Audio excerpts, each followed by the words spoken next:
up, y'all?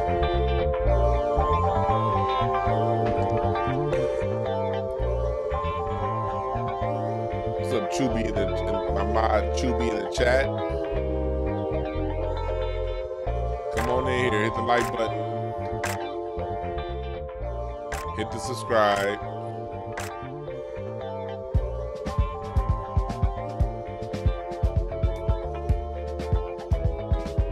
Come on now. Let me know you in here when you come in here. Let me know you in here.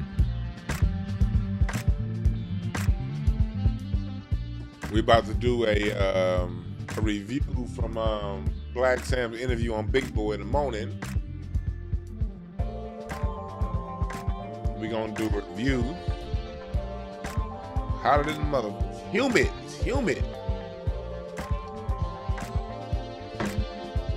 What's up, TH? What's up, Reginald?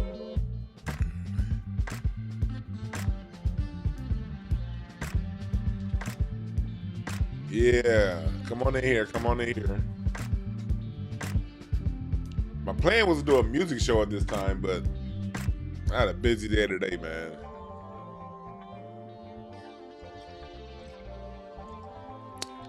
Black-owned winery, Napa Valley.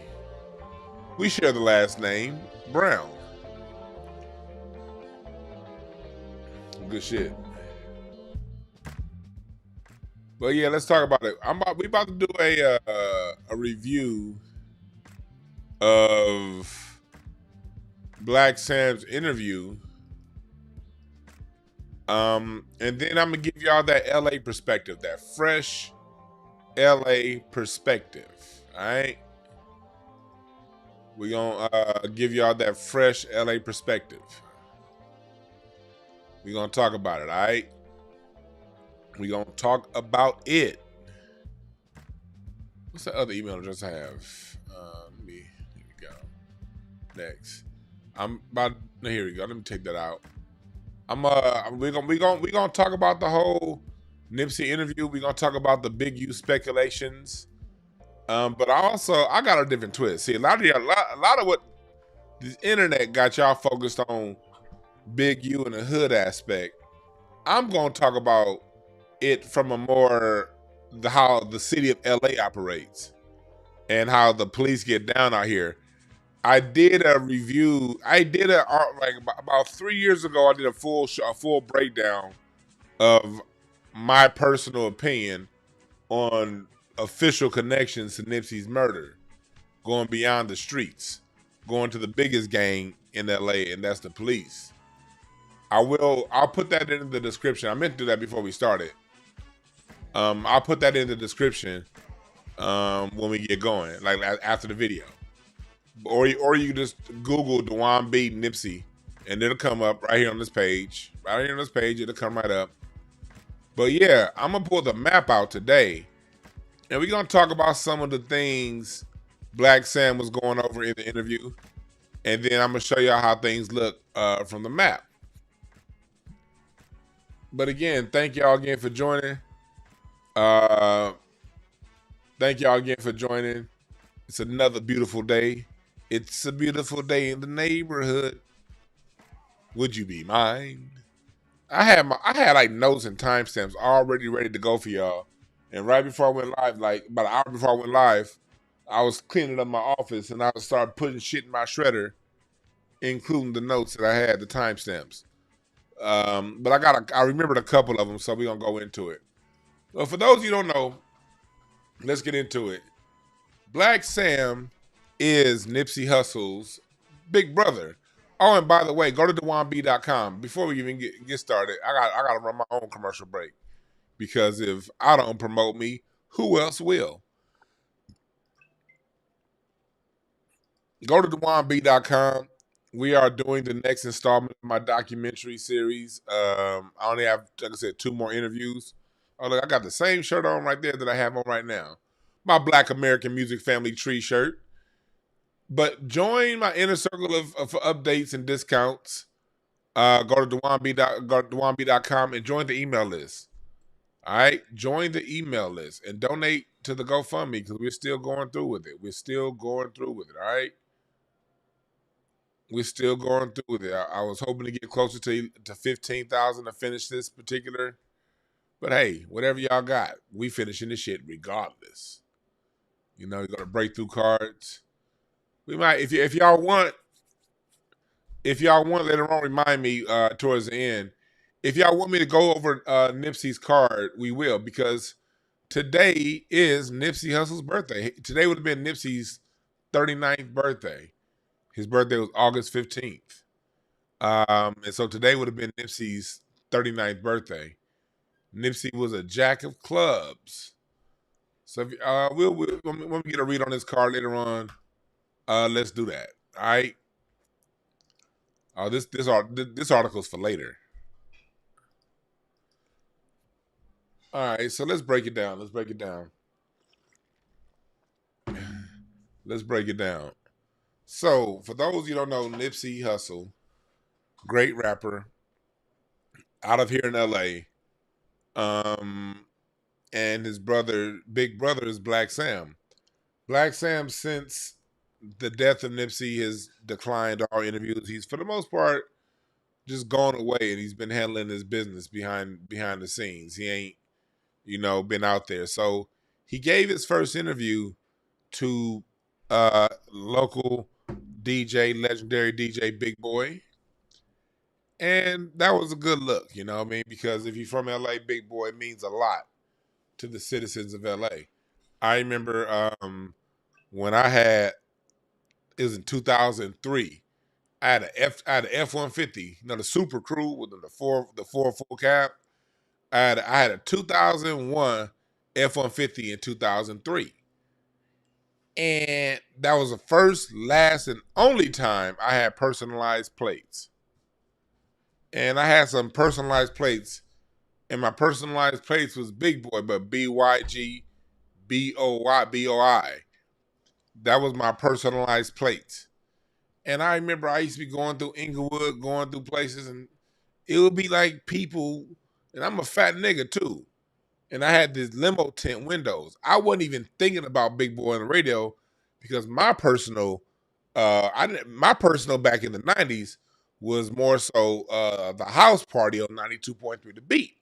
I didn't fuck with Power 106 like that. You know what I mean? Power 106, they played, I didn't like their song selection. And we started like, that's what the Mexicans listen to. We listen to 92.3 The Beat over here. But that's still no denying Big Boy's influence. He's been in movies. He's been all over the place. And to LA folks, he mean a lot. But when I used to have my truck, people used to like be stopping at red, like I'll be at red lights. People be looking all up at my shit. I'll be like, they thinking I'm that nigga. Nigga, I had them personalized plates for 9 months. I got rid of that car fast. Like I ain't had a car for a whole year, dog. I got rid of that shit, and I got my ass into an Audi. That's when I got my A4. Like, no more of this shit. But I saw that. I didn't even think about him being there. So, in long story short, Big Boy means a lot to LA people. All right. So first, I want to say, salute, because that's dope that Blacc Sam gave the interview to somebody that means a lot to us locally before running off to some NBC. And I'm sure those white boys offered him a lot of money for his interview, but he kept it black, and he kept it LA. Well, technically black, because everybody behind Big Boy is Mexican. I ain't Big Boy, I love you, but nigga, why all your goddamn coworkers Mexican? You can't hire one black person, brother? Power 106, owned by a Cuban, y'all play all that black music, and y'all don't have the only black, what? He not even at Power 106 no more. I think he's over at 92.3 The Beat now. No, 100.3. He either way it go, Big Boy, you ain't got no niggas up there at that station with you.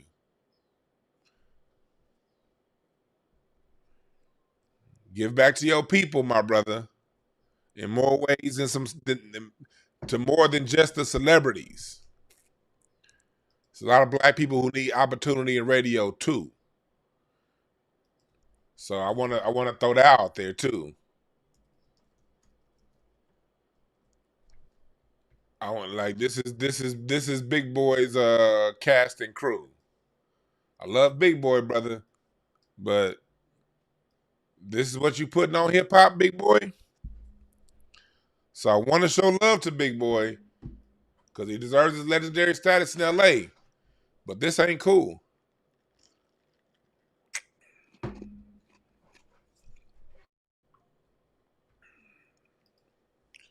That ain't cool. And the reason why it's not cool, because on the Latino stations, they don't hire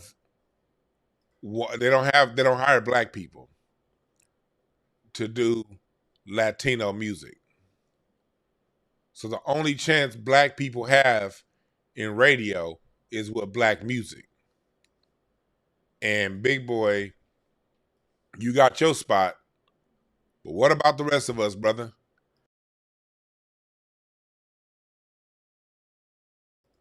And I say that with love, but I say it being real too. All right? But let's get into it from an LA perspective. So let's go into some of the things Blacc Sam had to say. I'm gonna start off with some of the beautiful things that we was discussing early on in the interview, where he just laying the foundation. He talked about how much of a hustler he and his brother was, how cool they were, and how, like, how much work that he would put in. So let's go to this marker here. And let's listen to some of the things that he's saying about his brother. Then we gonna talk about it. All right, this is it, but I'm gonna put an image over top. I'm gonna put an image over top. All right, here we go. A mass distribution? Yeah, I think it started off just hustling. I used to work at a restaurant called the Bayou Grill in Inglewood, and I was right there cooking, and then I was at the counter. So I was the young dude. My brother worked there with me too. I was the young dude at the counter that would, all the hustlers, all the niggas selling dope, everybody would come through and they would see me back there, tighten me up, give me some game. I would observe a lot. So anybody coming through the Bayou Grill that had anything for sale, I was the dude behind the counter with a wad of money buying it. So from anything. I want to first start off, like, there are certain things he's talking about LA culture. They always talk about LA, the streets this and the streets that, but LA, especially as our black neighborhood was put together, there's always a culture here of passing along game, passing along information. That's part of why I share so freely. Y'all see, I don't hold on to nothing. I be giving, like, I'm just now, some of my most loyal folks, like T Dynamite, Butterlove in the chat, people like that, Star, been saying, man, DB, you be giving away a whole lot of shit for free. Man, why don't you do a Patreon? I'll be like, I share freely, man. I didn't really start to grow my Patreon until YouTube started really basically telling me you can't talk about this shit no more on YouTube. And then other stuff where I play music that I can't do on YouTube. But I'm not one, I'm learning. I had to learn, I've always shared freely. And that's part of the culture of South Central LA. At least when you're dealing with a non-fuck nigga. So, you can never speak for everybody. There's a lot of fuck niggas out there. And sometimes they seem to be the majority. But when you're dealing with a non-fuck nigga from LA, you're going to get game. The old niggas are going to pass you down game. And cats your age are going to share game with you as long as you don't hang around fuck niggas. You dig what I'm saying? And so he's talking about being at the Bayou Grill. So it is funny, as he was doing this interview, I mean, like, bruh, it's all, like, me and Blacc Sam and Nipsey, our whole lives was, like, in the same basic general area. I would run across Nipsey. I don't remember seeing Blacc Sam. I could have seen him in the back in the day. I don't know. I would run across Nipsey sometimes a lot here on Stocker and Overhill, right here selling CDs, or right here at Slauson and Overhill. I run across Nipsey a lot here. Simply Wholesome. Y'all seen images of Simply Wholesome all over the place. This Slauson and Overhill. And Nipsey was really good at standing right here in the center median, right here, as I'll be making that left to go up Overhill. I would always see him there. And matter of fact, the day before he died, people was telling me that he was here at Simply Wholesome. You know, and then over here at Sashi Teriyaki House in Porto Nuevo. This is where I would see Nipsey sometimes too. In this motherfucker, this Mexican food spot. They shit good to the motherfucker. And so, but anyway, this is the general neighborhood you would see Nipsey in. When he talked about being at Bayou Grill is right here. I didn't know that was his family. Matter of fact, I stopped going to Bayou Grill. They had some good ass food. But Bayou Grill, y'all know y'all wrong with y'all proportions. I'm a big nigga, man. Y'all proportions being some bullshit. Where's Bayou Grill? Right here. So when he said he was at Bayou Grill, this is what he's talking about right here. The stories he's giving out right now where he's talking about selling out the back seat, like selling stuff out the trunk while he was at work. It was here at the Bayou Grill. They got some good ass food, but goddamn nigga, y'all prices relative to y'all proportions be out of balance. But still some good ass food anyway. And it was funny he said that because I remember going here with my mom when it first opened up, and one of the people, one of the owners was somebody that my mom went to Crenshaw High School with. It was crazy. I was like, and that was the reason why I would go back. Because it was like, shit, you know, nigga, he wasn't my family, but you know, homie went to high school with my mom. So this is over here in Inglewood, where he's talking about when he's telling this story.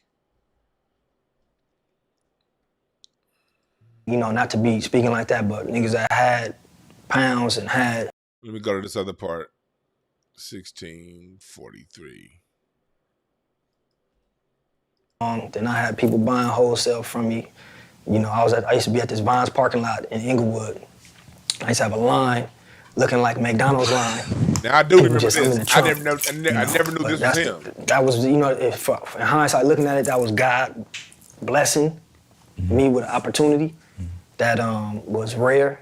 And when he said that, I do remember the nigga at Vines that was selling CDs. I just didn't know that was him. And so he's talking like 2004. So just to give you proximity, to give you my foundation in LA history for those of you who are new to this channel, 2004, the Vines parking lot he talking about is right here on Hillcrest in Manchester.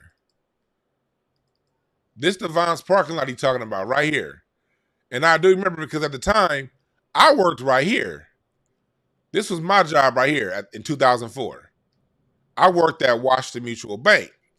Those of you who remember Washington Mutual Bank back in the day, before they got shut down, back during the days of the banking, this was my job in 2004 right here, Washington Mutual Bank. I worked there 2000 and 2005 in Inglewood, and he was a CD man, and I know because we used to sometime on break walk down past Bruno's. I just didn't know that was him.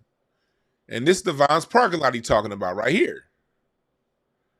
And this is where you got the CDs and shit. You come up in this Vines parking lot. I remember this bitch opened up in 1994. I remember when it opened up in 94. That's when Prince Charles had a visit to LA. When Prince Charles had a visit to LA, they made a big ass deal about him coming to this Vines grocery store when it opened up. They're like, Prince Charles is visiting a black neighborhood. And that's right down the street from the Great Western Forum. LA niggas still call this the Great Western Forum. Fuck a Kia Forum. This is the Great Western Forum. So this is the neighborhood he's dealing with. Mind you, the reason why he said that he's blessed, because this is a whole nother neighborhood. This neighborhood wears red. You know, you got the new SoFi Stadium here, this bullshit. Fuck the Rams. So this is the neighborhood he's selling CDs out of, but the neighborhood Blacc Sam is from is over here. You see how that can be a problem? You see how that can be a problem? You got, this is 60s hood. All them hood niggas, this is when they talk about the rolling 60s of LA, that's this neighborhood right here. You see here, the streets are all 60s in the Avs. You got the Avs, you got the Brian Hurst niggas, me, DeJuan. I stay away from all that shit. I'm cool with everybody, and I've always been cool with everybody. I've never been buckled down to one neighborhood, but niggas like him are. And then over here you got the 43rd Street niggas, the 40s, them niggas. And between this neighborhood right here where you see the Mert Park Plaza and right here where you see a Fat Burger, this small little stretch is a major difference in how brothers see things. And so imagine how much of a difference in how brothers see things from over there to past Inglewood Cemetery. Rest in peace to 95% of my family up in this bitch. And over here. So he's talking about right here, you already see off top, Blacc Sam is the kind of cat that goes around and he knows how to do business and politics. Because somebody from that neighborhood over there to be selling CDs and shit over here, that off top tells me that they're good with the mouthpiece, they're good at business, they're good at politicking. And understand this, street politics and business politics is the same shit. Matter of fact, business is way more thug than street shit. So we're dealing with a cat that understands this. Me personally, it wouldn't have been dangerous for me because I never bang. I stay out of gangbanger business. You did? So I listen, but I do listen to these stories and I can give a certain perspective because hell, we're all like around me. We all like around the same age. I think me and Blacc Sam the same age. So we same generation, raised in the same general area, going across the same general shit, seeing the same general bullshit, you know? But just understanding, I'm just giving you guys a foundation. With him saying that that he was a guy in Inglewood, that right there tells me with him being a street dude, him being able to do business in that neighborhood, knowing where he's from, that tells me that we're dealing with a sharp business acumen right here. We're dealing with a sharp mind. We're dealing with somebody who knows how to politic for him to be able to be doing business over there, making the money that he makes. Everybody used to come through, the people I know, like, hey, bro, this shit. So let me go a little further. It's a good interview. You guys should watch the whole interview. I'm just establishing a foundation of who he is and kind of me getting a feel of who he is. I don't know the man. I never met him. Like I said, met him. I knew. Well, I obviously met him if I got a CD from the motherfucker, but I didn't. I can't tell you. If I walked past the street, I would know him as Blacc Sam's Nipsey's brother, not the nigga that I got a couple of CDs from back in 2004. You know, it was a lot going on, multiple arrests for myself, and I think me and Fats, man, we was selling T-shirts, and then we had the weed on the low. But the main reason for us being in the parking lot was like we're selling shirts, we're selling T-shirts, boxers. So it kind of started off kind of as a front, honestly. Right. And then we would have the movies, we would have the weed, but when the police pull up, we like, man, it's T-shirts. And we start seeing the demand Were for y'all on the streets or y'all had brick and mortar at that time? No, we was on the streets at this time. Gotcha. Yeah, we was in front of Louisiana Fried Chicken. I know it well. Check cashing. Yeah. You know what I'm saying? All the homies. So here, he's talking about how they got started. You know, I remember when they would be sitting on the corner. So now they move to across the street from where the Marathon store ended up being, Slauson and Crenshaw. Right here. So when he said that he was selling T-shirts and he said the Louisiana chicken and all that shit, that was right here. And this, remember this corner, because when I do the breakdown later on about my point of view on the LAPD's involvement in this corner is going to come back up, okay? So when he said that he was selling T-shirts in that parking lot, that was right here. Across the street, this is where the Marathon store ended up being, right here. Right here. And so they would sell the T-shirts up in here. Again, me personally, I passed at that time, 2006, 2007, I probably crossed this intersection no less than four to six times a day. And personally, I never stopped. Because it was always a whole bunch of shenanigans going on. Police, like he said, police raids. The police were always here fucking with people. Always, always, always fucking with people. Now, I will tell you this. Where I do go is my motherfucking Woody's right here. This was my Mason-Dixon line right here. Nigga, I'd have to stop at Woody's because this is my spot right here. Shouts out to the owner. I was with the brother who owns the other day at the Hollywood Bowl. My mom's fucks with Hungry Harold's and Slauson Donuts. This used to be a spot called High Tech Cleaners, but it got knocked down. But anyway, this is where the marathon store is, and this is where they got started right here. But remember, keep this intersection in your head, okay? Keep this intersection in your head because it's going to come back up later on when I talk about the murder of our brother Nipsey. This corner is going to play very important in that, okay? So it's going to come back up. So let's get back to talking about it. Let me see here. Let me put this goddamn picture back up because I don't want to get no goddamn strike. Here we go. We used to stay there and sell dope at the check cashing. When everybody get their cashes, they check first cashes. person you see. And so now we there too. And so, you know, we would get people cashing checks. They would come spend with us. T-shirts, the homies would buy shirts, and we start noticing that we short stopping the swap meet. Slauson swap meet. Yeah. We short stopping them now. Everybody coming. See right there. That's because when he's going in talking about selling, not later on when he talks about selling knockoffs and stuff like that, that's all they do with the Slauson swap meet. He said they noticed they were short stopping the Slauson swap meet. You see, that's why I never got down on people saying black people don't spend money with black people. My whole life, we spend money with each other when we know each other is selling something and when we do good business. He said he noticed they were short stopping the Slauson swap meet. Here's a Slauson swap meet down here. That's Western. Okay, right here. This is Slauson swap meet. Now the Slauson swap meet is a place with basically nothing but Asian store owners. And me personally, I stopped coming to the Slauson swap meet. If you play Grand Theft Auto, you know this building. You know this building over on Grand Theft Auto. I personally stopped coming to the Slauson swap meet in the 80s. Because I ain't like the way them Asians was talking to a nigga. You know what I mean? I ain't like the way the Asians was talking to a nigga. So I personally stopped going there. So what he's talking about now is doing business and shortcutting people who basically sell a bunch of knockoffs and treat black people like shit. And so you see, you know, he said they were short stopping the Slauson swap meet. Again, major different neighborhoods right here. Here we go. So back to what he's talking about. So you see these brothers coming together and just selling T-shirts outside. They are short stopping people who are vultures in our black community down there at the Slauson swap meet. Doing what he needed to do. He had other spots everywhere. He was doing his music. And Fats, I used to pull up, knock on Fats' door. Hey, bro, come on, get him at 6 a.m, and we'll just be there, bleeding it.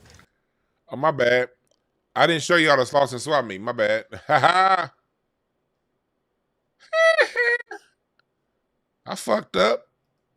Let me go back and show y'all. This is Slauson swap meet right here. Right here. The Slauson Super Mall is what they like to call it now.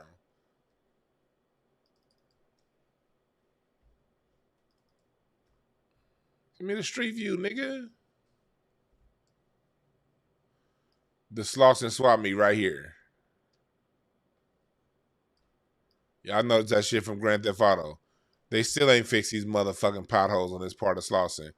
And y'all remember that part on Boys in the Hood? Y'all remember on Boys? Here's the Slauson swap meet. But y'all remember that part on Boys in the Hood where he said y'all want to see a dead body? You see these train tracks right here? Oh, let me go back. You see these? Oh, my bad. You see these train tracks? If you walk about a few blocks down, that part on Boys in the Hood where it's like, you want to see a dead body? That was right over here. But anyway, so you see the proximity when he said he was short stopping the Slauson swap meet. He was short stopping this place that basically fucks over black people, but they get to do it and stay in business. But when these brothers do it, you get a whole bunch of police raids. So that's where he at. Now let's get back to this other part, and I want to get to this part right here.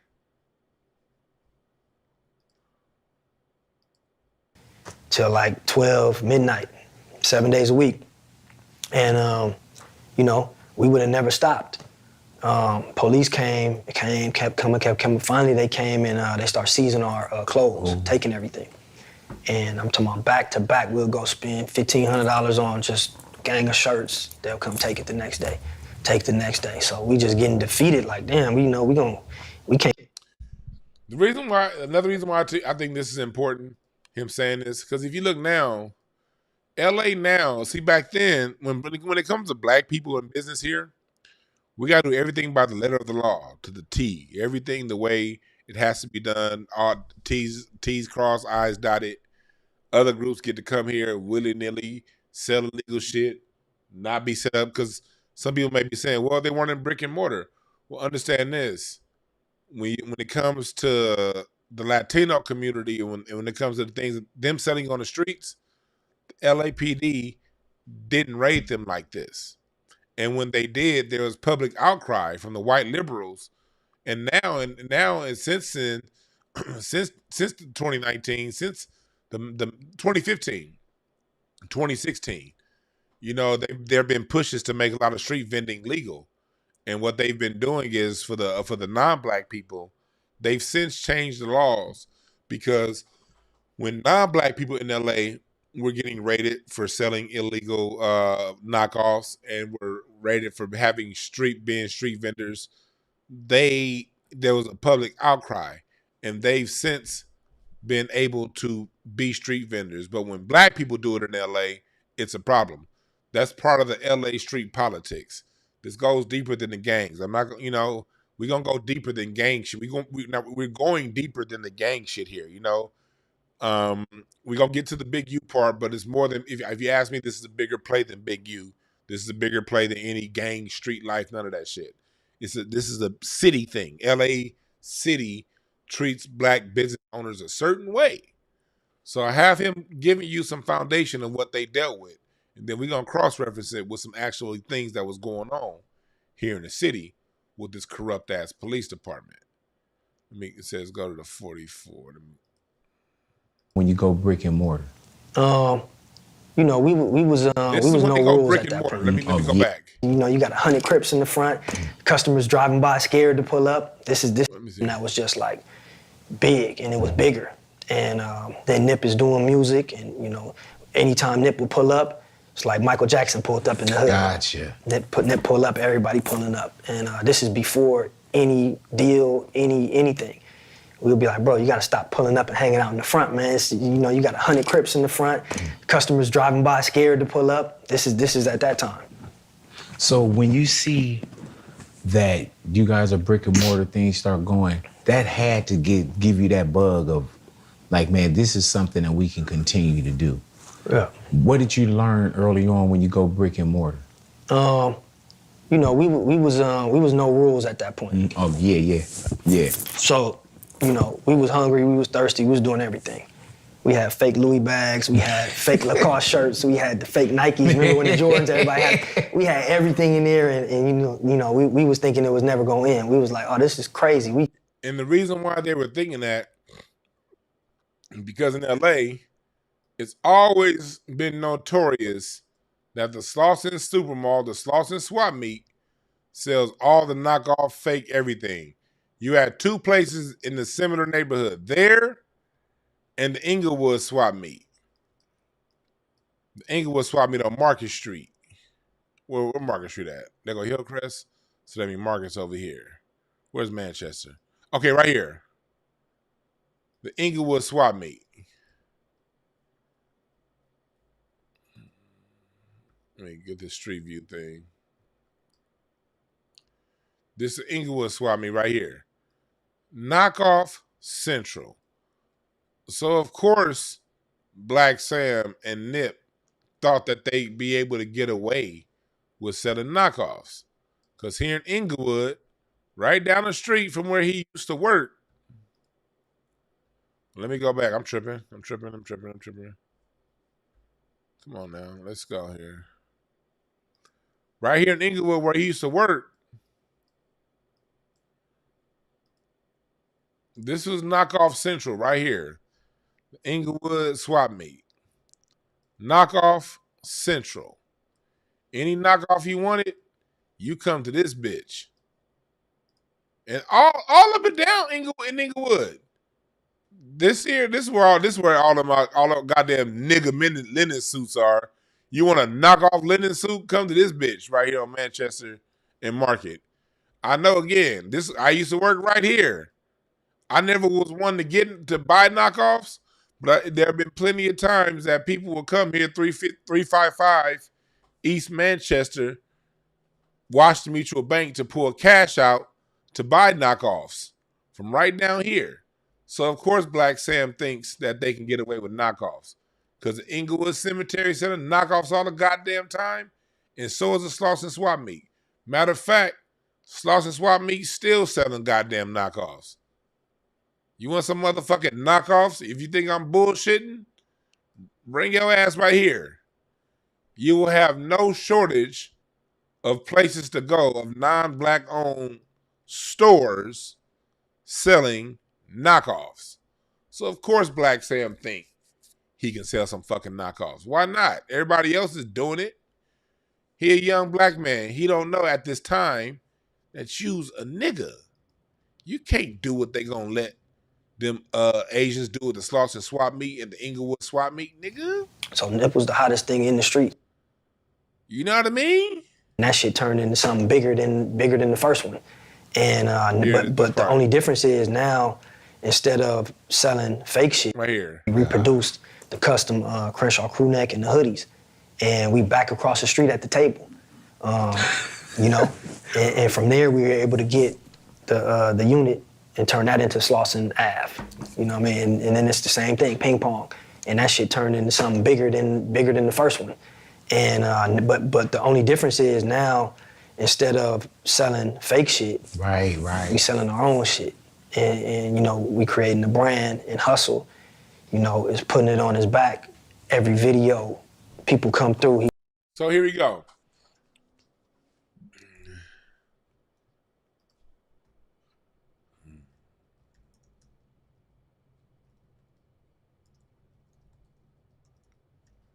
Let me see here. Here we go. So, Nipsey moved back in across the street. And this is what he means by is across the street. So when let's go back here. So now they go legit. This is where it gets interesting. They go legit, right? So now they're here, and they're here legit this time. Too legit to quit. Hey. They playing ping pong from this parking lot to this store. The original t-shirt store was right here. This is where the original store was, right here. The t-shirt when he's talking about, when they moved into the Marathon store, it was this. But not only did they move in, this is where it got interesting for Nipsey and his brother. In January 2019, right before they bought the place, before he died, they bought that shopping center. They bought it. 2019, Nipsey bought it for $2.5 million. Mind you, this is LA. LA we're in gentrification, right? And this is the alley where the shitty bitch ass nigga ran right here. But LA is going through gentrification. It's crazy right now. But at the time, things are getting real big. And Larry, I don't know if Larry's in the chat room, but if he calls in, he'll tell you. When Nipsey bought that, I told him, I said, I like the fact that he bought it, but knowing the city's in the middle of gentrification, I know how black business owners are treated in the city. Black business owners are harassed. And if we're not harassed out of our shit, we yanked out of our shit. The year before, what's his name? That light skinned nigga. What's that light skinned nigga name? Danny Bakewell. The Bakewell Company sold this whole shopping center that same year for $29 million. This is the year before, this is before the train line is built in. Why would you sell this big ass property for $29 million when you know after this train line is built in, it'd be worth well over $100 million? My opinion, I don't know. I don't know. Just my opinion. Maybe he was forced to sell this. That's just my opinion. And I draw that opinion on generally here in LA when black businesses get to a certain point, they, there are control measures put in place. And so when Nipsey bought this in a gentrifying LA, I understood that, okay, yeah, rest of y'all thinking about these hood niggas on the street. I'm thinking about how the city council get down. I'm thinking about how the LAPD get down. I'm thinking about that. And then so it shows here. You think I'm putting on some tinfoil shit? Let's go. This is an article from the New York Times, 2019. And it talks about how in the years leading up to Nipsey's death, how Nipsey, and I'm going to put this in a chat. Chat mods, y'all can put this up in, I'm make sure I put this in the description after the show. This will be in the description later. But this is an article written, and in this article is talking about, look at this. It's talking about how that was, the LAPD was harassing him.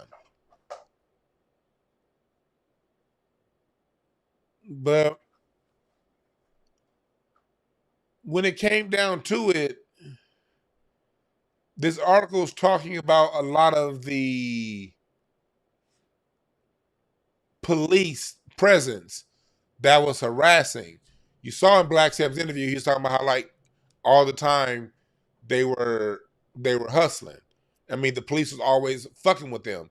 The police were always harassing them. The police was always never allowing them to just run a decent business.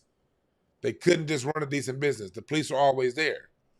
So if you want to verify that, there are articles written right here about how they were harassed. This article is talking about how they would harass people that was working at the Marathon store and customers at the Marathon store.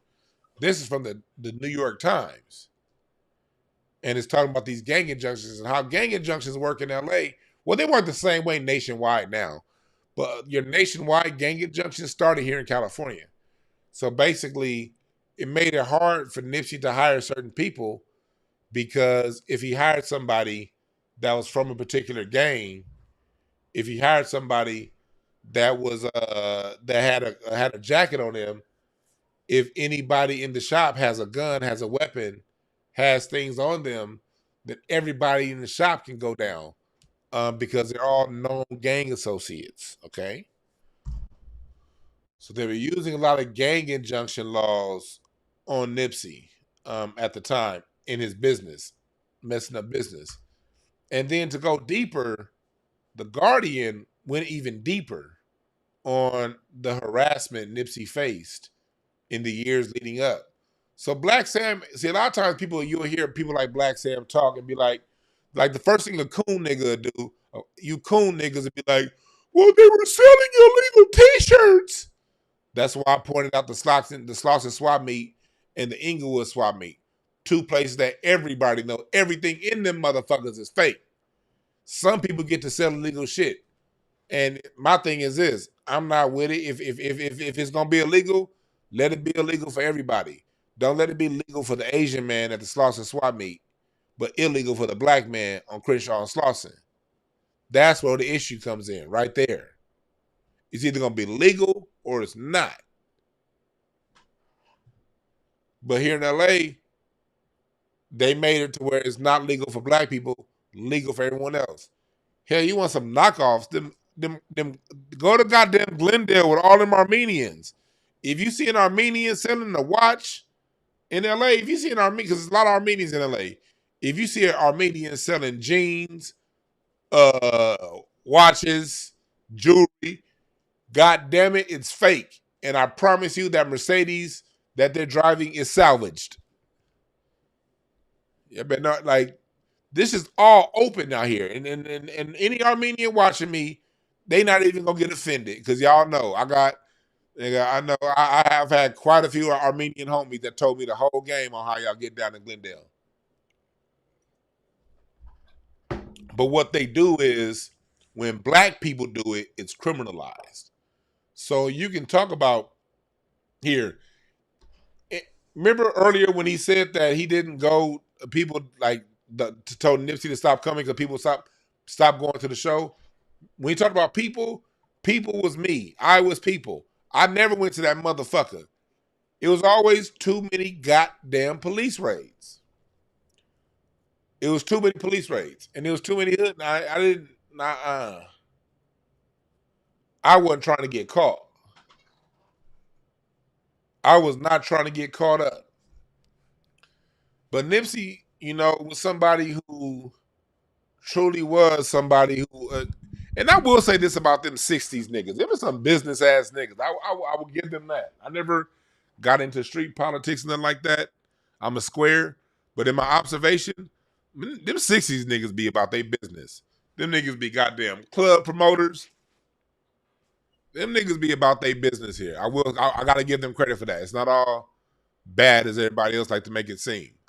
But with that being said, I did not go to no motherfucking marathon store. But I know my uncle used to always go.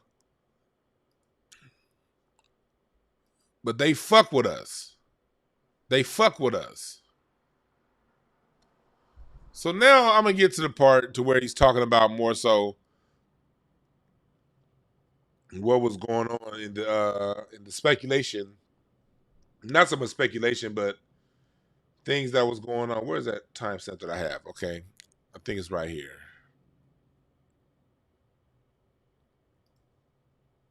This, and I'm like, bro, we don't got time. So we end up, he get it, and he make everything, he go in and he integrate it with the clothing. Oh, yeah. And, geofence it. And then so I'm learning things that I had no clue about.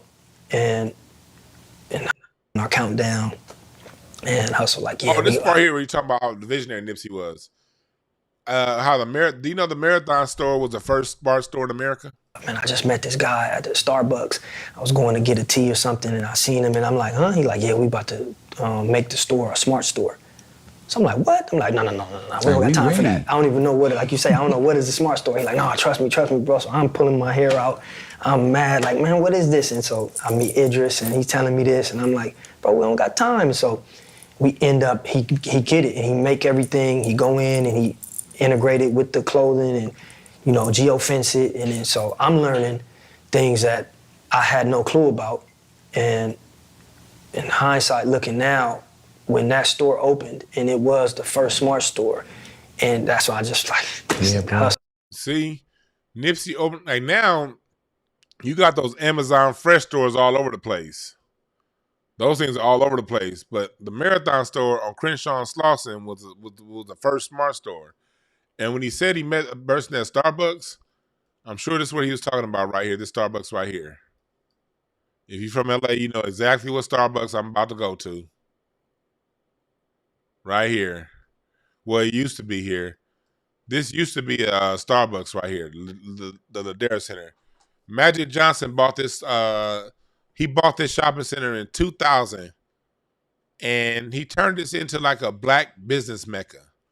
From about 2000 to up until really that Starbucks shut down, Magic Johnson turned this into a black business mecca. And here in this shopping center, Magic owned this Fridays. And he also, here, this used to be a Starbucks. This was the first Starbucks that was franchised out. This was the first Starbucks in Black LA right here. When y'all talk about Starbucks being in black neighborhoods, this is the first Starbucks that they put in black neighborhoods right here. And it used to be a Fat Burger where that Jamba Juice is. And back then, this was Warehouse Music. And then before it turned to that Chase Bank. But this is where a lot of business deals happen with Black LA, right here. You know, Ladera Heights is right around the corner. View Park.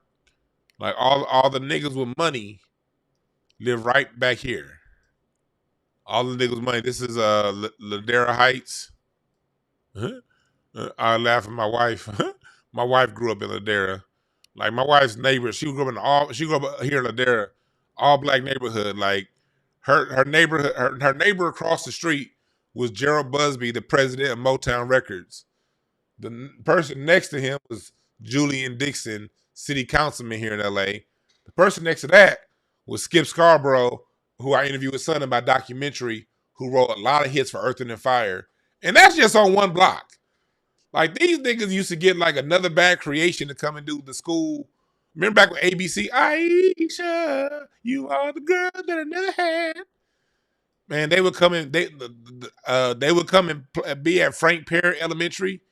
Like these little rich niggas in the Ladera used to get like Another Bad Creation would come and do concerts there and shit.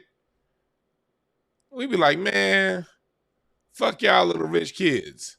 I grew up over here. I grew up on this side over here. Them niggas is rich over there.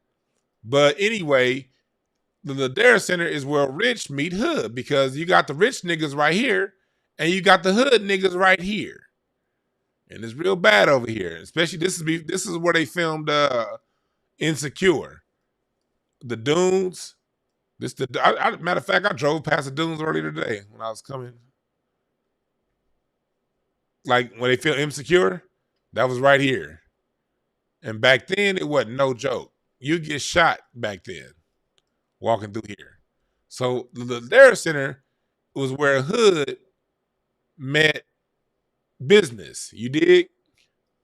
Let me see here. Let me see here. There we go. This is not the right street. Anyway, y'all get the point. So this is where he was talking about meeting that guy right here. And a lot of black people got a lot of business connections at this Starbucks. Why did this Starbucks shut down? Because when going back to the story, I'm tying this all in together on how LA treat black businesses.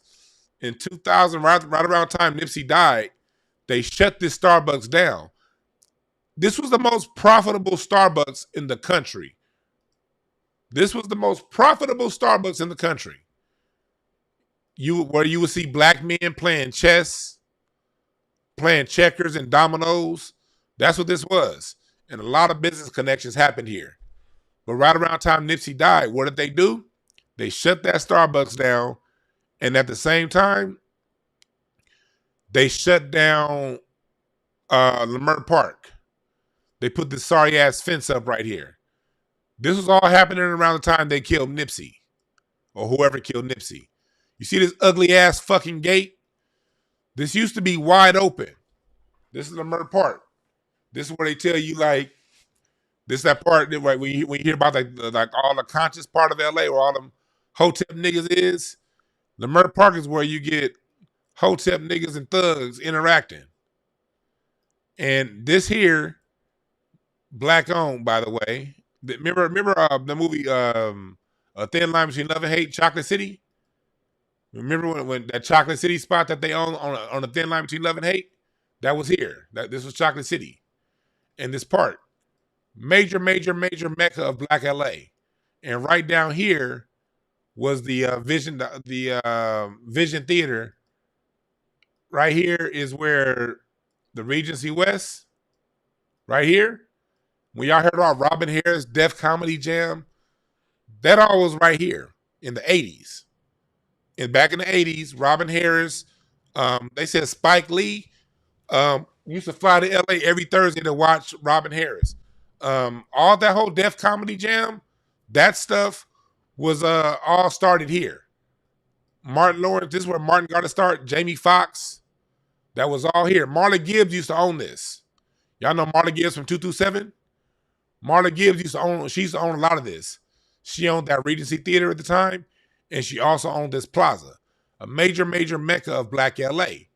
So we got a venue owned by Marley Gibbs, and this back when 227 was still on TV, right here, Regency West, and so this is a mecca of Black LA.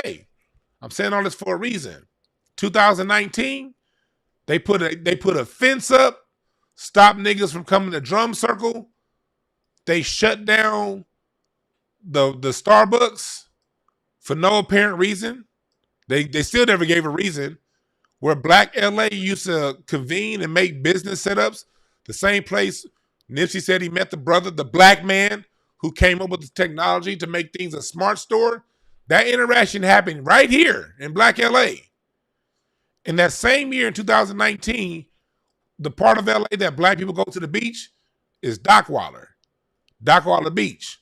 All the white folks call this ethnic beach. But this is the beach that black folks go to in LA. So at this time, they shut out all the parking along Vista Del Mar. The one beach that black people go to, they shut the parking down that same year, making it tough for black people to go to the beach that we can kick it with. Of course, they put black people right up under the fucking nutsack of the airport. Of course, they do that. They put us under the nutsack of the airport. That's because white folks, when we had a Coney Island that we were going to build right here in 1921, white people burned it down, and this is Bruce's Beach. They fucking they seized the property of Bruce's Beach in 1924, and then in 1925, black people owned this motherfucking Viceroy Hotel over here, this strip of land that you see over here by the Santa Monica Pier. Black people owned this. We owned this. And they took it from us by eminent domain. That was 100 years ago. Every time black people have things here in the city that we really about to get something established, 100 years ago, they took away. Black people developed the beaches of LA. This was considered undesirable land. Once we showed them how to develop these beaches and how to get things, they kicked us the fuck out. 100 years later, we got a whole area right here. All this right with this whole border you see right from 10 to the 105 to the 110. It's all Black LA. We built up a nice business mecca for ourselves. And then right around the time of Nipsey's murder, they strategically took away our gathering places, Ladera Center, and over there in Lemur Park and the beach. And then the businesses, the people who own the businesses over here in Gardena. You see here, this is where SpaceX is now. Fuck Elon Musk. But it used to be a black, this here used to always be black. About 4 or 5 years before all this stuff with Nipsey, the reason why I knew Nipsey was in trouble, it was a black man that owned all of these titty bars over here. You had the King Henry that used to be over here. You had Stars. If you're from LA, you heard of Stars. Stars used to be right here. Now it's called VIP Dancing. What the fuck? Stars, and then over here on where's Western? Where's Western? Western and Rosecrans. The Barbary Coast. The black man that owned these 3 establishments somehow, I think it was around like 2015, 2014, don't quote me. Somehow he ended up getting murdered in a drive-by on the freeway. Right when things started changing in this neighborhood, the black man who owned the businesses over here got murdered somehow. So I'm giving you guys a lot of context here, all right? Giving y'all a lot of context right here. God damn, it's still hot. Come on, wind, come in here. It's hot than a motherfucker. I am giving y'all context. So now, people are saying in the interview, and yeah, go to DewanB.com for anything me. Go to the shop. Get the black. If you like this dope ass t-shirt I'm wearing right now. Oh, this is the last week. I'm having my fuck around and find out merch up on my website. I'm taking this down. We're memorizing August 5th. I'm taking this down. So get your shit now, clown. And you get all this shit if you go to the website of Dewan Brown. Haha, rhymed. So you can go all this shit at DewanB.com. So now we get into some of the situations and circumstances surrounding Nipsey's murder. Put two and two, and some of the employees, you know, he hired all the. And number two, you know, it was an obligation because, you know, we was made in the Brown. We was always, you know, and Man, I think, you know, we felt like as long as we do the right thing and we keep pushing forward with the positive, niggas can't, like, it's nothing that could happen. So that was the honest thought, you know, and you know, it's hindsight, man. Just you never understand. man, I think as a partner, as someone from the outside looking in, right? Well, no, I mean, go to the other part. Show probably like the night or two before, and I wanted Nip to really do, bro.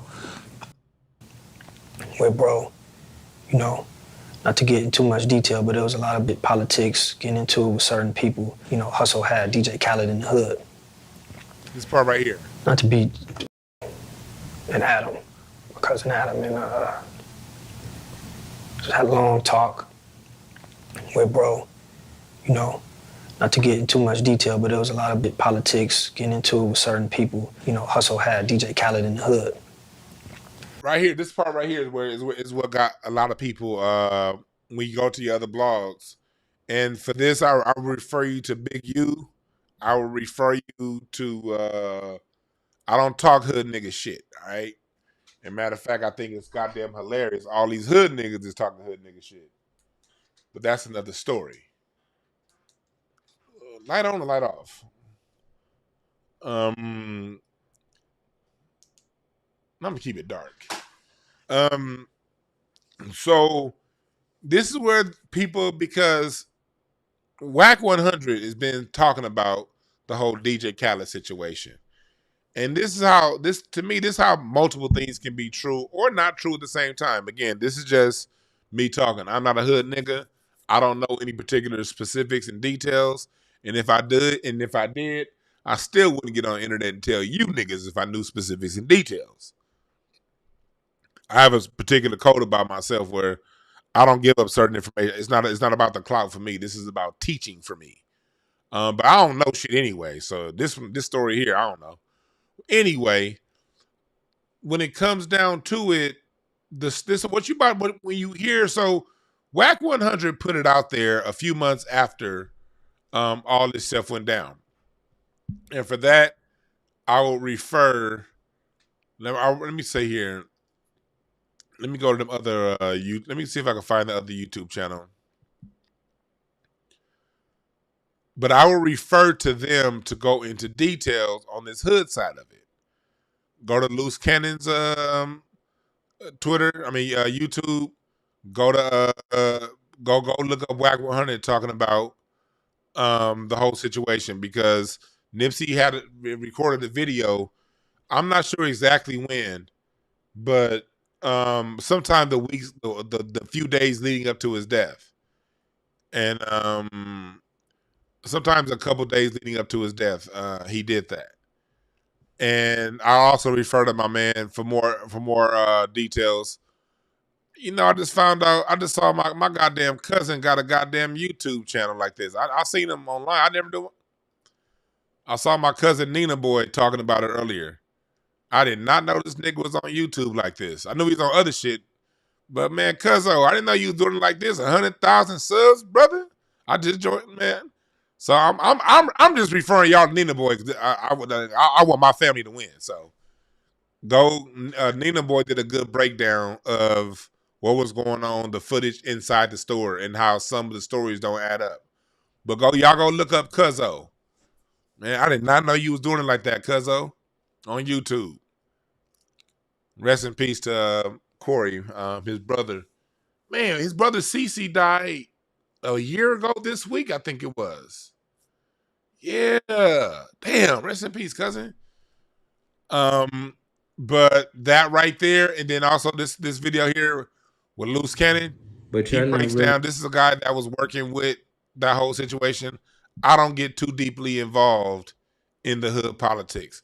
But go look them up deeper on the Big U connection. Apparently, Big U tried to shake down DJ Khaled and had an issue with Nipsey over that. So when you listen to Wack 100 talk and you listen to these guys talk, you know, you get a better idea of what's going on.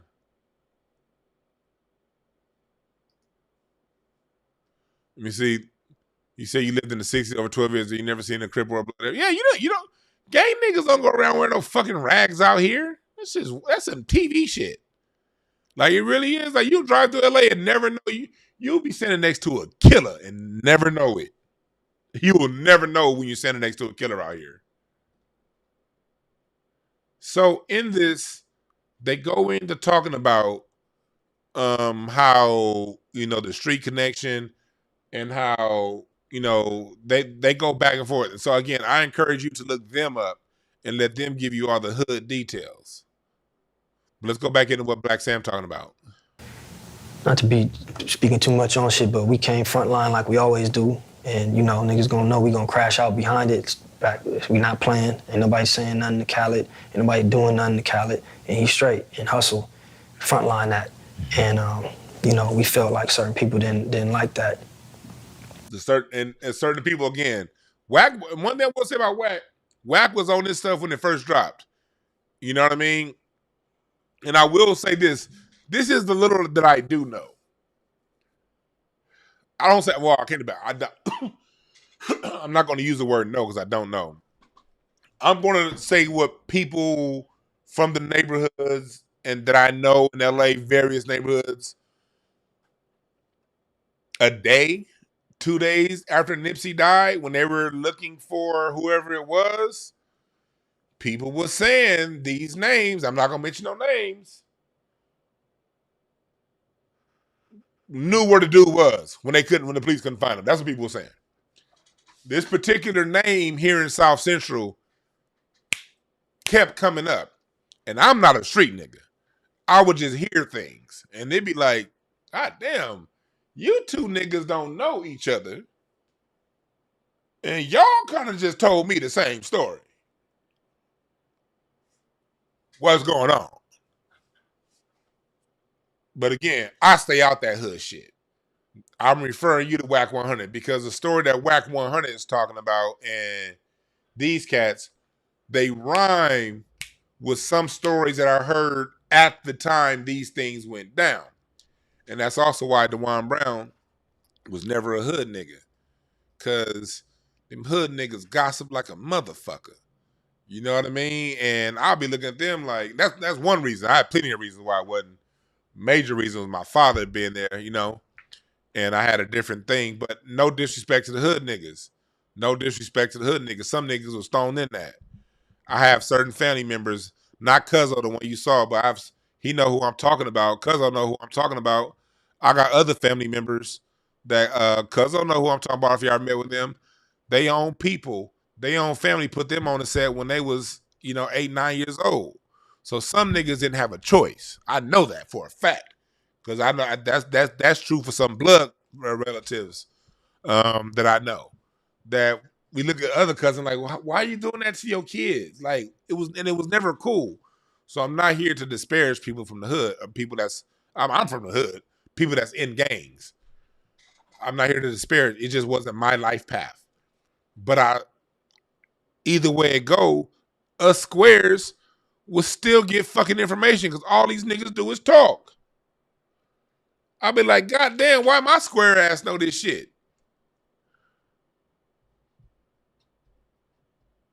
You know, why you like how do I know? I can't even tell you where different hood Mason-Dixon lines are, but I can tell you who your city councilman is.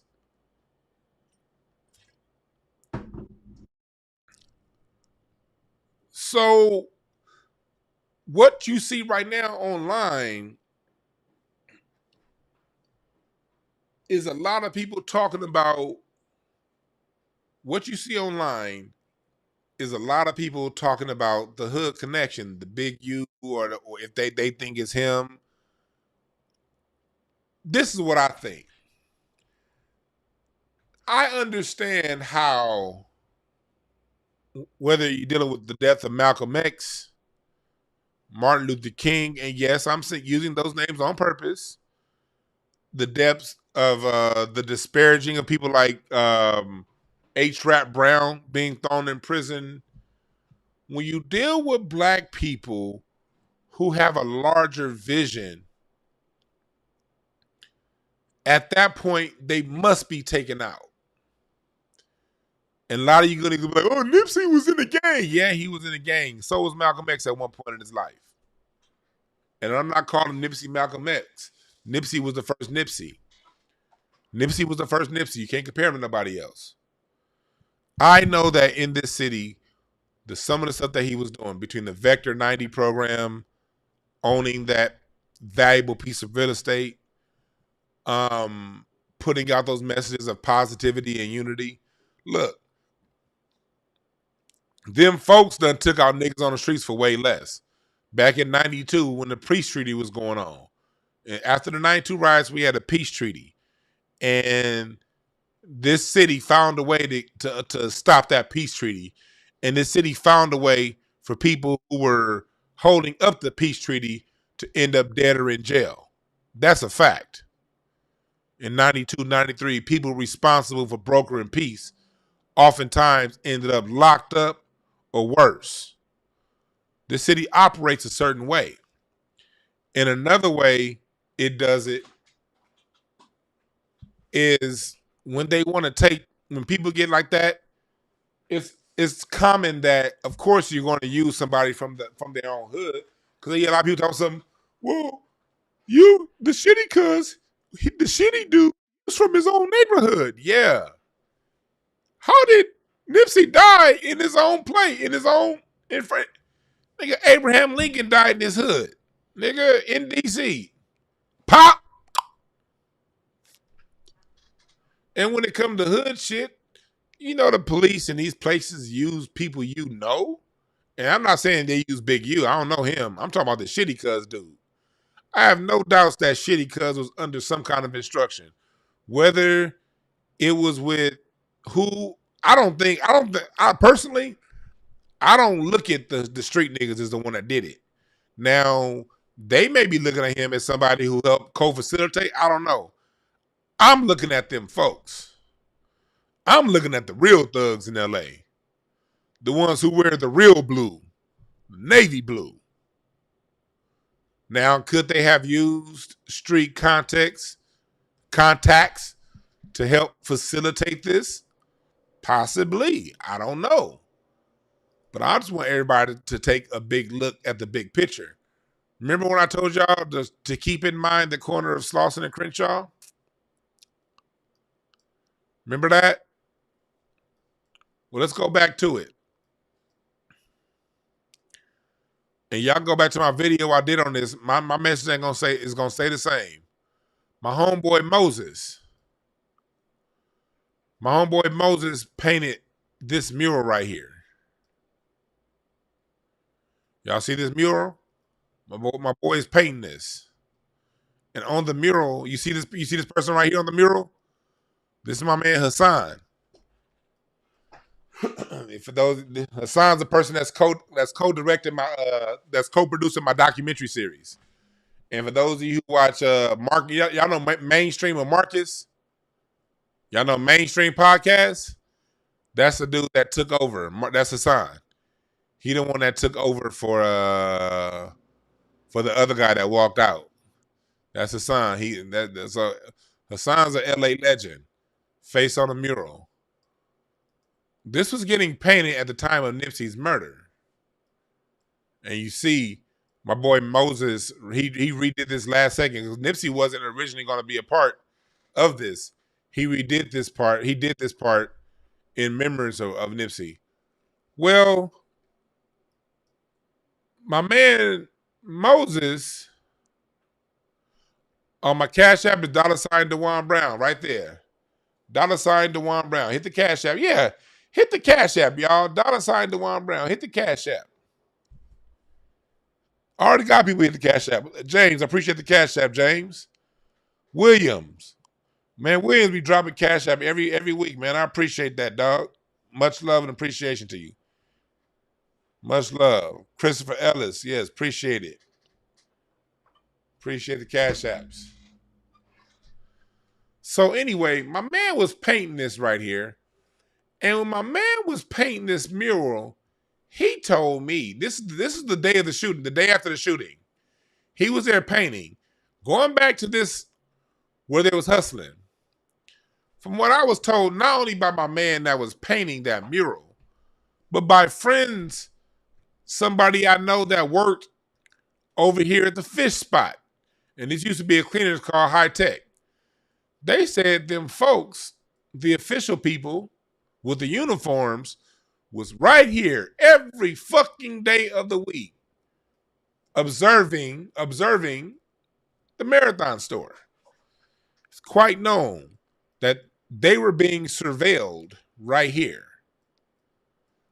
Every fucking day, there was surveillance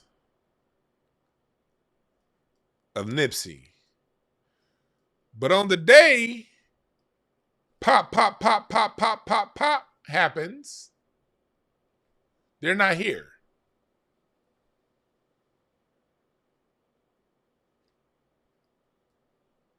They're not here.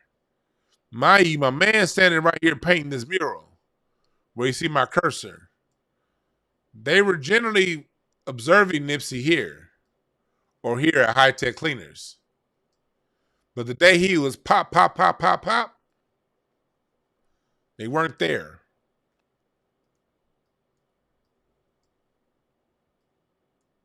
They weren't there.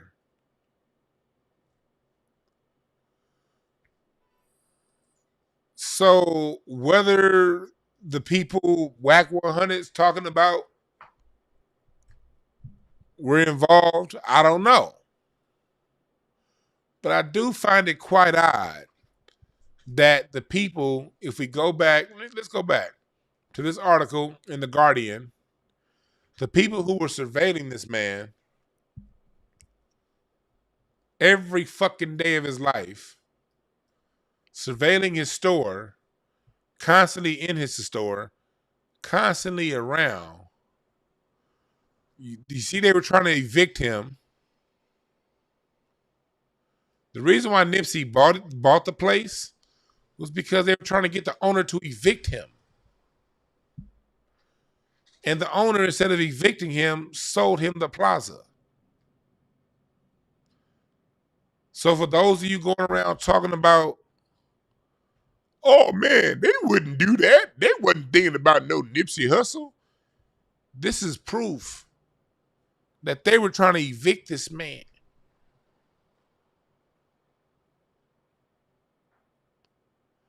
Surveilling him, always around. And yes, you saw they used to stop people, yep. And it worked. Because again, I didn't go over there too much because of this reason. They was always stopping niggas over there. You leave out that Marathon store, stop.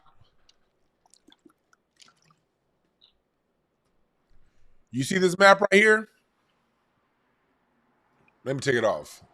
Let me cross-reference this map for you, because you niggas ain't from LA, so y'all don't know. Let me help y'all out. Let me tie y'all shoelaces. This is the map they're using. Right here.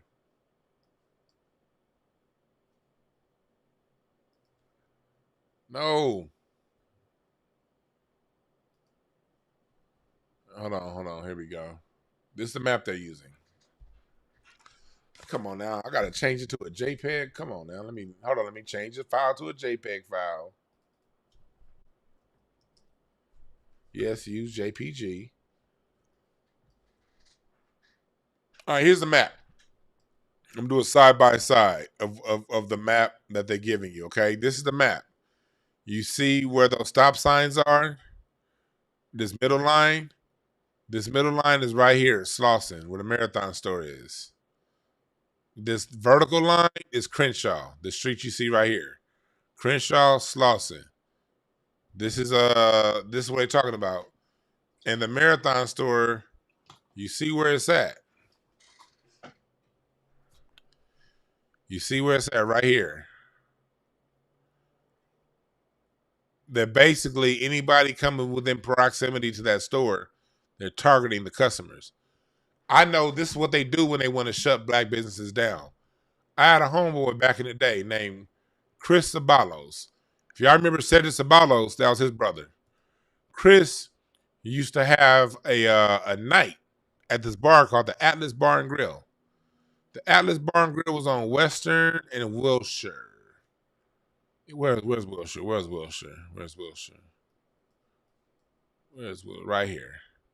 Atlas Bar and Grill was right over here by this Denny's. It was a club. Very, very popular Thursday night. And what the LAPD used to do in the 90s is when the club was over, they sit here on Wilshire and on Oxford and say you were crossing the street to go to your car and you didn't go to the intersection. They were giving black people jaywalking tickets. And there would be like 5 or 6 police cars out front giving public drunkenness tickets. Mind you, this is Koreatown, right? This is a black spot in Koreatown. All over here, man, them Koreans be getting drunk, loaded like a motherfucker. Brass Monkey karaoke spot right around over here. They'd be all over here is where a lot of the Korean barbecue, like little Korean clubs. No problem. The one black night, and I remember he ended up getting a settlement for millions of dollars. I think it was for millions of dollars. Don't quote me. But he got a nice settlement because the LAPD ended up settling with him because they had to admit they are harassing his black customers.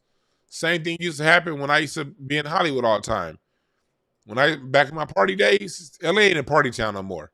But back when it was a party town, man, we'd be over here on Hollywood Boulevard and Las Palmas. I remember they would come here. Anytime you see the LAPD when they got horses, LAPD has a horse division. And they'll bring the horses out. And the black folks, just say we'll be here. LA, it changes. Like on one night, this would be a white club. The next night, it'll be a Mexican night. The next night, it'll be Asian night. The next night, it'll be black night. Well, on black night, you had Element here and you had Club Ledoux around the corner. They would bring the police with the horse, and they walk the horses up and down the street. And if you went from this side of this street, you see how small the street is. They would give jaywalking tickets, but only to the black patrons. The same club over here, Ledoux, you enter through the parking lot to that club. Over here, the club over here, there'll be a white night. White folks, no jaywalking tickets. Black folks, jaywalking tickets. That's how LA gets down.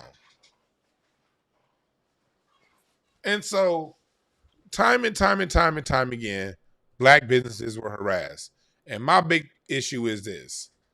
If Nipsey was under all this, and this is where I draw my conclusion. I don't know nobody from the LAPD. I don't know nobody inside. This is all subjective. This is all conjecture. I don't know. I wasn't there.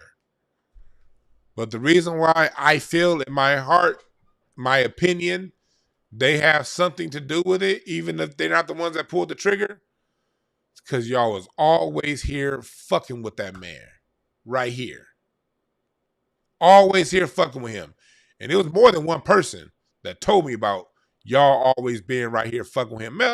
Yeah, they didn't have to tell me. I would see you niggas driving down Slauson, standing right here fucking with Nipsey.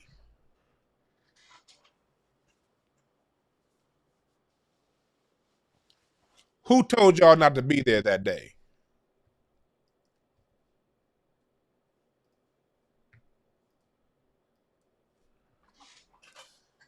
That's my reaction to this bullshit.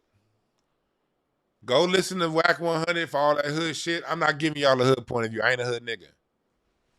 I'm a regular citizen that pays taxes and I pay attention to what goes on in my city on the political end, the business end. So I'm giving you that point of view why I think Nipsey Hussle was targeted because of all the evidence pointing towards his targeting and then wanting to get him out there harassing people. And then all of a sudden the day he get killed, y'all ain't there. And then y'all can't find the killer for 2 weeks. What was it, like a week? It took what, like a week for them to find that shitty dude?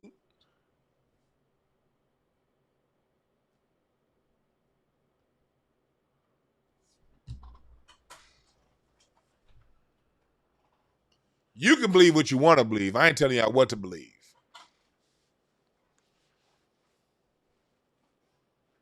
I ain't telling y'all what to believe. Probably why I'm so goddamn hot. It's hot and humid, and I'm drinking wine. Duh, the wine.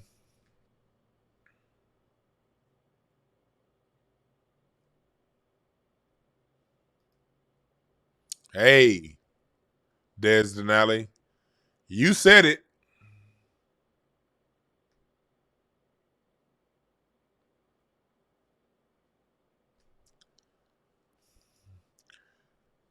And don't Blacc Sam look like Larry? I'm gonna start calling Larry Wack Sam. I'm gonna start calling Larry Wack Sam. Weak ass nigga. But shouts out to Blacc Sam. And, again, condolences. Man, it's like me and his brother was always around. Like, we was always around each other, even making money around each other. And we've never really crossed paths, But I never, I had my thing, and, people had their own thing. But this nigga said Los Angeles sounds like Rankin County, Mississippi.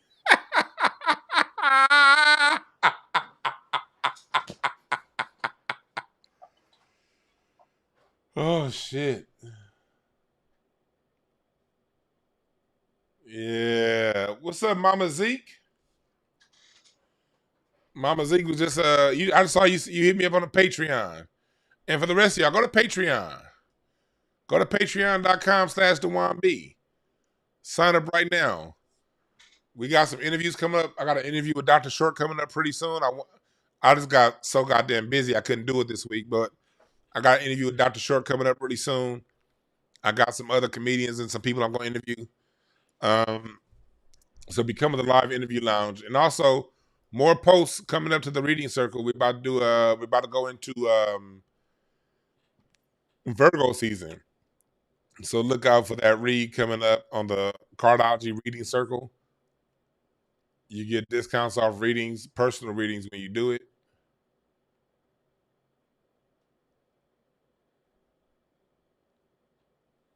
So yeah, we got all that. And then also I'm putting my music history courses up on Patreon.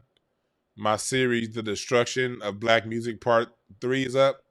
We got more in the series. I'm bringing some more of that Destruction of Black. I'm tripping. I am tripping. My dumb ass. Here we go. Patreon, we got the reading circle. You see here. We're going to do some more readings pretty soon on the reading circle. We got the documentary insider level. I got my playlist up there on Patreon. We got the music history course up on Patreon.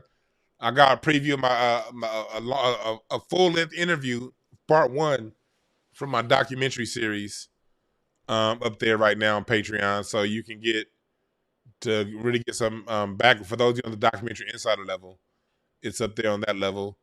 I got my Conspiracy to Destroy Black Music series up there. We got the music history course that's up there. And also, we got my playlist. I got my iTunes. Now, this playlist ain't going to be up here for too long. All right? You got to get it. You got to get it. I'm probably going to only have this playlist up for another week or so, week or two. So you got to sign up for Patreon now to get the playlist. Over 1,000 songs. Over 1,000 songs with me, my R&B playlist curated over 20 years, going back to Napster. And I'm releasing some of these other playlists.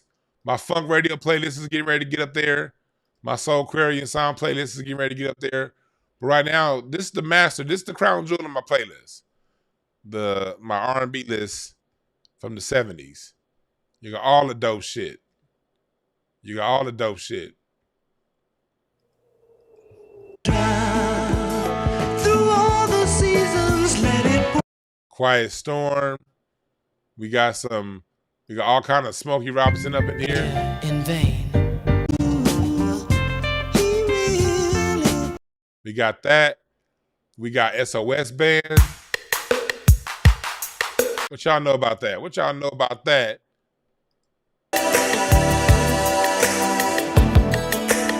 What y'all know about that? That's that. We got that up here.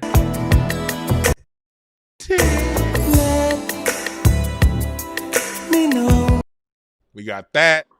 We got some spinners. We got some staple singers. What y'all know about that? What y'all know about that? Got all this shit up here, man. Got some Sylvia, the lady who started, the first person who financed hip hop. It started out on some good old pornographic style R&B that she used to sing. What y'all know about that? What y'all know about that? You're only gonna find shit like this on the playlist.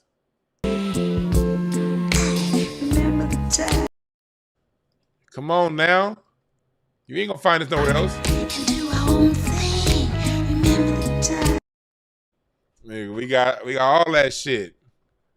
Nigga, we got the goddamn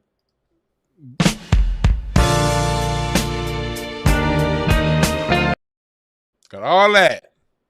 Portuguese Love. We got all that. So, but you gotta go to the Patreon, and it's only gonna be up for another week on this playlist. I'm taking this playlist down. We got that. Is what you need, baby. What y'all know about that? I got some shit y'all ain't never heard on this. Go back, got some Jerry Butler. Y'all only heard the samples of this shit. Y'all ain't heard the real deal. Y'all ain't heard the real deal. Got some Bernard Wright. Got all that good shit. So y'all gotta go to the Patreon though for that playlist. Y'all gotta go to the Patreon. Remember, y'all, what y'all know about this? What y'all know about this song right here? It's gone. Surely you'll break my heart, but I'll be there. Y'all thought Kanye made that. Y'all thought that was Kanye, didn't y'all? Y'all thought this was Kanye. Beside you with lots of love to give. Y'all thought that was Kanye, nigga? What?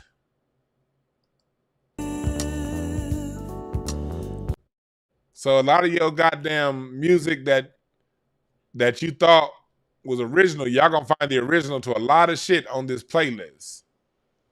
Y'all gonna find a lot of original shit. Even got the 5 stair steps on this bitch.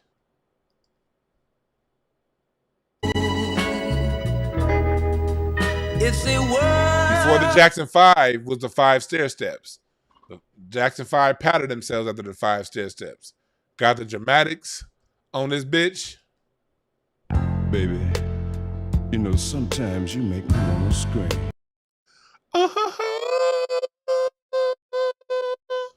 Whoa, whoa, whoa. Mm-hmm. Your brown eye. All that. What y'all know about the Blackbirds? I know y'all thought this was an Eazy-E song, didn't y'all? Right here. Here we go.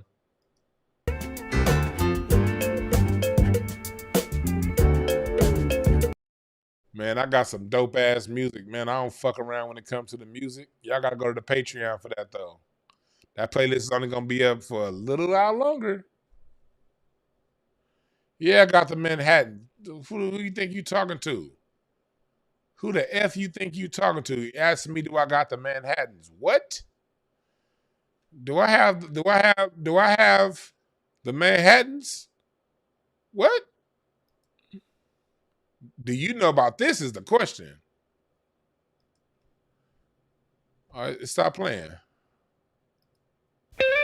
When I call you, I hear you. I hear you in the background, baby. Come on now. Do I have the Manhattans? What? I got the main ingredient too. Cuba Gooding Sr. What y'all know about Cuba Gooding and Omar Gooding dad? What y'all know about the main ingredient? Got them. Got Luther Vandross. Promise Me. Come on now. What? Got some Keith Sweat in this bitch too. Make it last forever.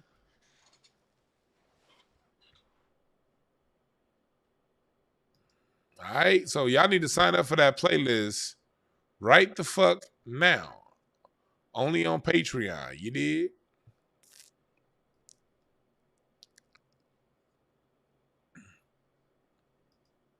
All right. I thought I had the music up. I even got some.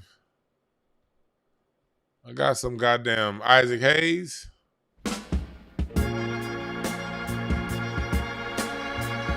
What? That's only on Patreon.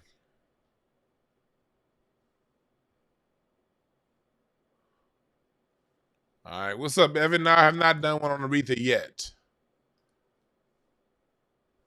Good seeing you around there, brother. Somebody asked, do I got the whispers? What? Do I have the whispers? Oh, Olivia the slave got distracted on her way. I also got Chocolate Girl. What y'all know about Chocolate Girl? I would wish I love this song right here. the chocolate Chocolate Girl. Oh, Chocolate Girl. one thing that only I Y'all know about that. God, I even got some Willie Hutch.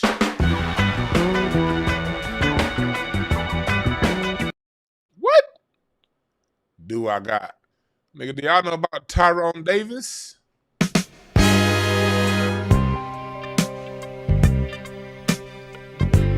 Y'all remember MCA took that for All for the Money, and how many rappers took that right there? Oh, that's on Patreon. But we will do a mixtape probably tomorrow, all right?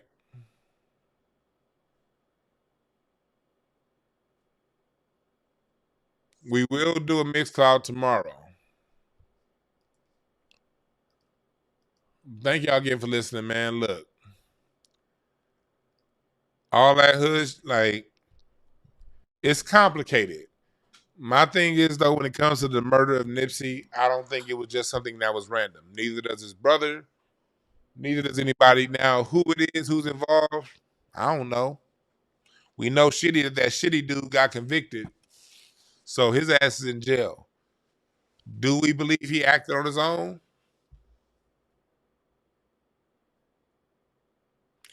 But before we go running off on the hood aspect of it, I also want people to show that, you know, there's a lot of shit that goes on. All right?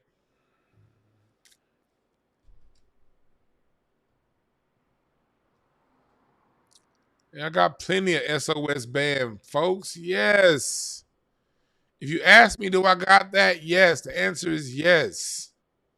Stephanie Mills, yes. The Jacksons and the Jackson 5s, yes. And I got a lot of shit you niggas never heard of, too. Phyllis Hyman, yes. Roy Ayers, yes. Yes. Got you.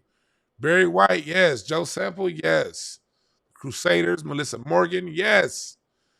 Billy Paul, Diana Ross, yes. All that's on the playlist. Marvin Gaye, yes. The Marvelettes. Harold Melvin and the Blue Notes and Teddy Pendergrass. Both sides.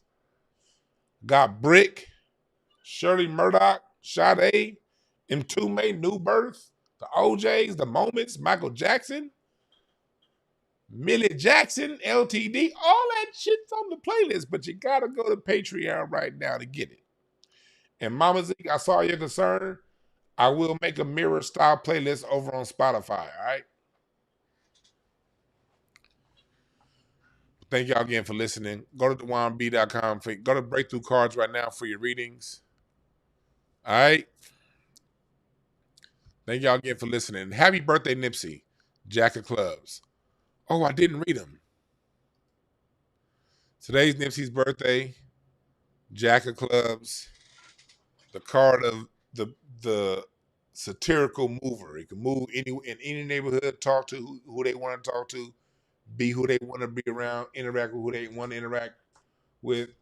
And yeah, he was Nipsey's card is a card of somebody who's verbally and mentally agile, extremely smart, and extremely cunning, you know.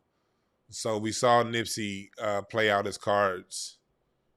If you ask me, he played his cards out beautifully. You know what I mean? As far as who he was early on as a child, somebody that was in the streets, to somebody who, when he died at the age of 33, which is a master number, when he died, he was, you know, all the way flipped around on top. A man of impeccable word, a man of somebody of stature, somebody that people love, somebody that people respected. And, you know, he's just somebody that, you know, played his cards out. Yes, he did have multiple sides. Yes, he did once come from the streets. But people grow, people learn. He was in the middle of his Mars years, which are his growth years when he passed away. If he were still living, he would be coming up onto his King of Clubs years, and he'd be a master at business. And I guarantee you, the powers that be and the people, they know people's charts. They know what's they know what's in alignment for these people. Nipsey has some dope shit coming his way. He has some king shit coming his way.